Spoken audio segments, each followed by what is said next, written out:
Welcome back to the Michigan Business Beat, brought to you on the Michigan Business Network. Chris Holman here. And we are broadcasting a little bit from remote, but we're going to stay in mid-Michigan area with Van Martin, good friend and CEO of Martin Commercial Properties, an organization that's been around a lot of years, as a matter of fact. And Van, let's start out with a little just quick synopsis of what Martin Commercial Properties is. Martin Commercial Properties is a family-owned 62-year-old business. We're a full-service commercial real estate firm handling transactional brokerage services, corporate services, property management services, development services. As we like to say, we do it all. You absolutely do, and you have for a lot of years, and we're grateful here in the mid-Michigan area for your company. Van, the Counselors of Real Estate highly anticipated top 10 issues affecting real estate was recently published and came out, and it is everything from unrest to occupiers down to AI. Give us a little rundown on that list and what you think are the pretty salient parts. Well, as you indicated, yeah, we track what the top 10 issues are each year and kind of lay those out for thought process. The Counselors is kind of a think tank group.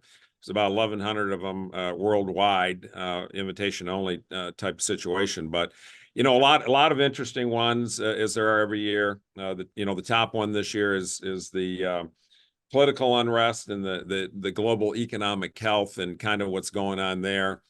It's interesting, if you turn back the clock and look at things a year or so ago, you can say what was going on. And, you had Ukraine and everything that was kind of happening there. What's going to be the impact on the economy and the fallout and all the concerns that go with that.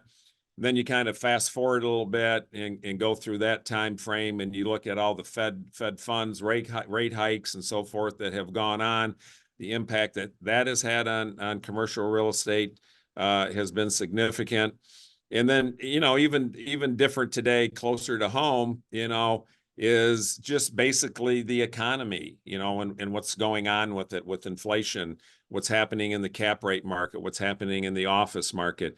So, a year ago, we're kind of focused, halfway around the world. Today, we're kind of refocused back in terms of what's going on, I would say, closer to, what's happening here.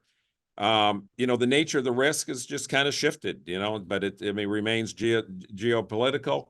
We're concerned about China, we're concerned about Russia. And then again, you bring it back closer to home and we're concerned about, what's happening here, here locally.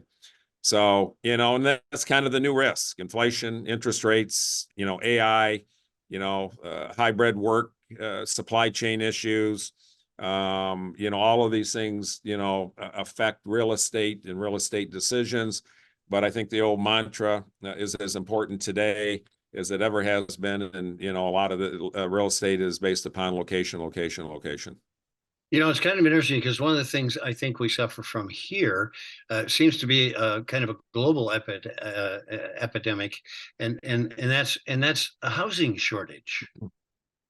Yeah, the housing shortage is definitely been a big one. And if we look at the studies that have been done, we've got about $4.3 million shortfall in housing, multifamily housing stock.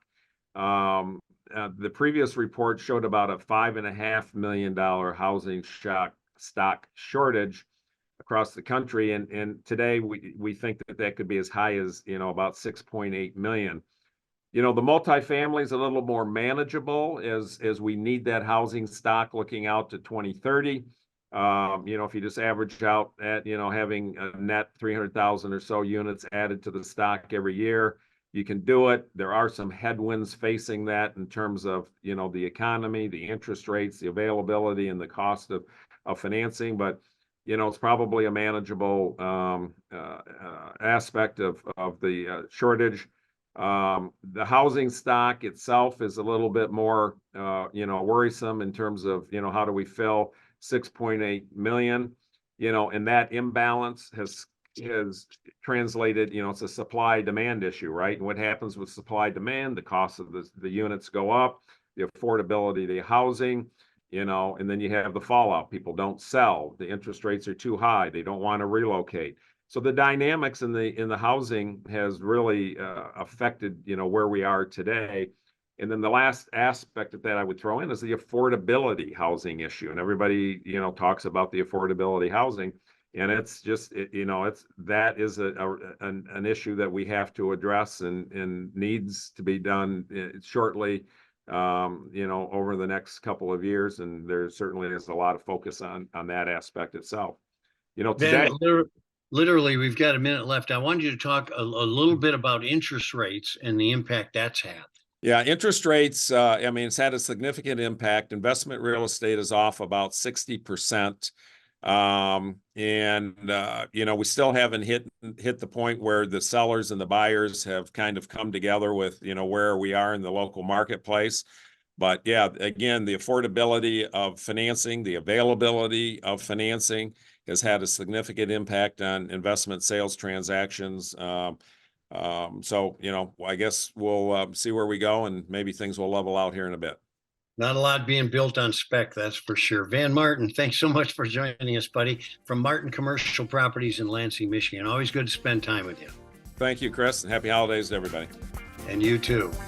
You're watching the Michigan Business Beat on the Michigan Business Network. I'm Chris Holman, and we'll be back with more.